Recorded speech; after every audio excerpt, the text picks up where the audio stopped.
What's going on, guys? Welcome back to the channel.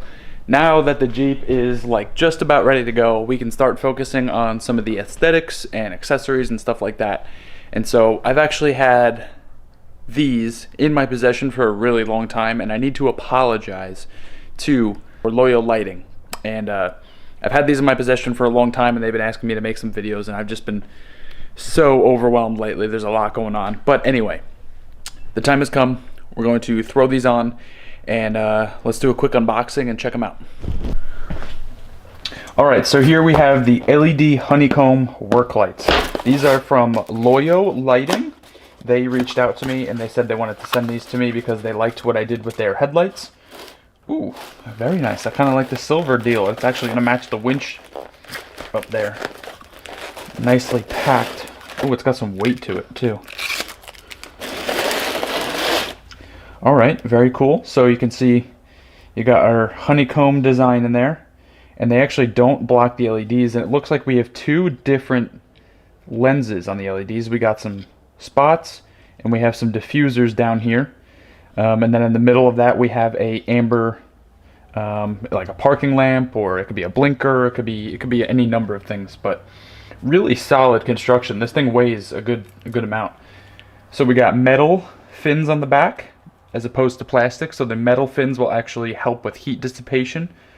And we have a nice thick mounting bracket. Hope the camera can pick that up. This is like actual 1/8 inch mounting bracket, which is really nice. We got these nice little, I don't know what you want to call those, raised pieces here, which will keep your bolt from spinning, which is always super nice and helpful. And a decent wire harness here. We have 3 wires, so we'll have 2 powers in the ground for each one of these lights. Yeah, super solid construction. I'm actually very impressed by them. So let's get going on the install.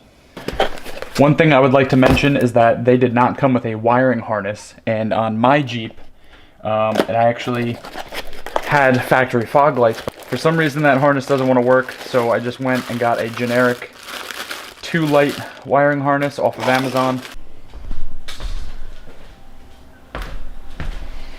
So some Jeeps come with factory fog lights that sit somewhere in here, and there's actually a wiring harness that comes down to those, and I thought the easiest way for me to go would be to snip off those connectors, put the connectors onto here, plug it into the fog lights, and off we go.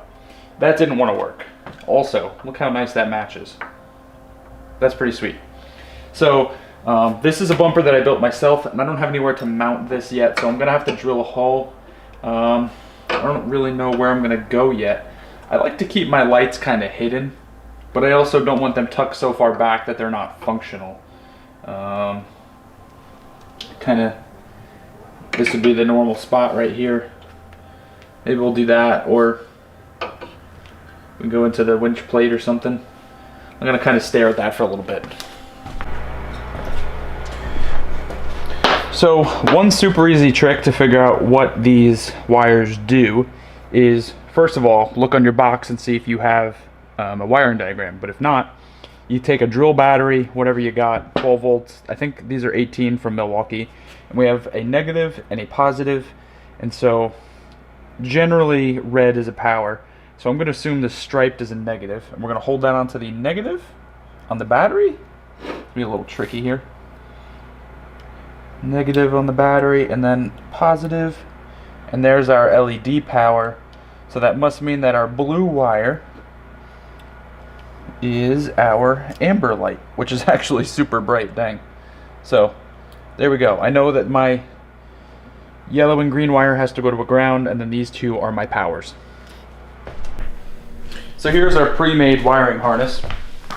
You can see we have pre-terminal ends here, power and grounds for 2 lights.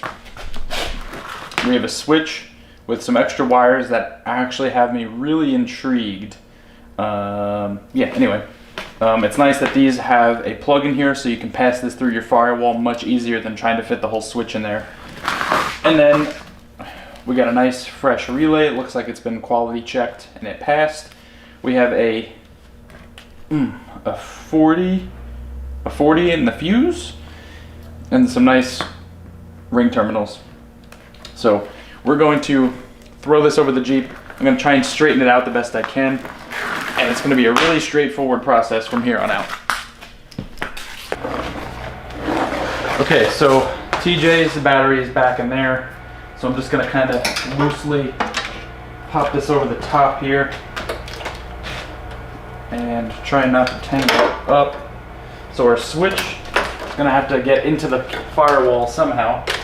I generally go somewhere over in that direction. And then our power wires here are actually going to be a pretty decent length. And it's always a good idea to hide this stuff and tuck it up.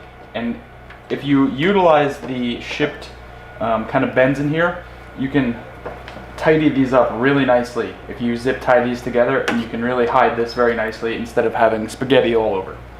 So I'm going to start by figuring out where my lights are going to go, and then I'm going to route this end and work backwards because I have more room back here to kind of hide some wires.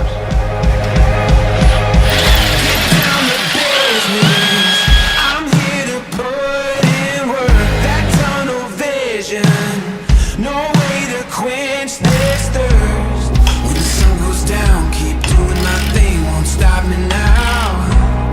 Yeah, there ain't no doubt, I am the go-getter. I am the go-getter. I am the go-getter.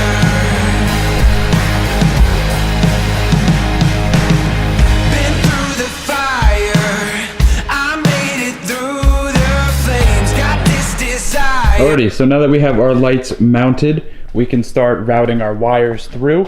I'm just going to follow like the factory wires down through the grill. We'll come out in the bottom of the bumper and we'll have plenty of room to do what we have to do. Also, we're going to use the provided terminals.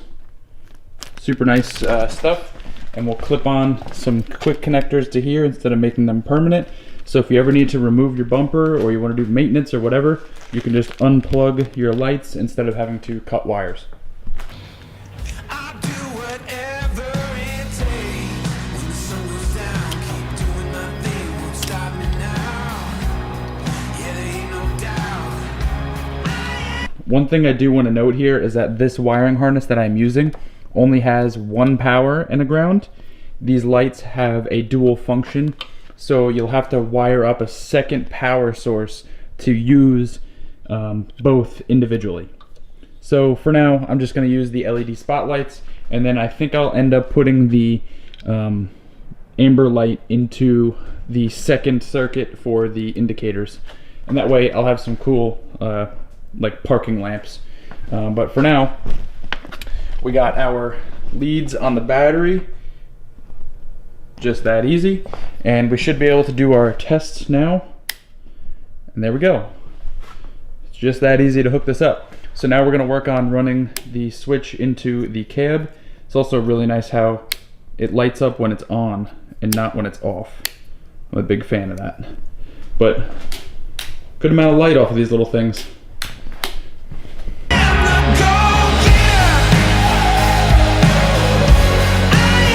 sort of lighting accessory on any sort of vehicle, really. If you buy that pre-made wiring harness, it makes it really easy. And shout out to LOYO for sending me these lights to try out. They are very nice quality for the price. So check them out. And if you have any questions, find me on Instagram, ask them there, and I'll catch you guys in the next one. Peace.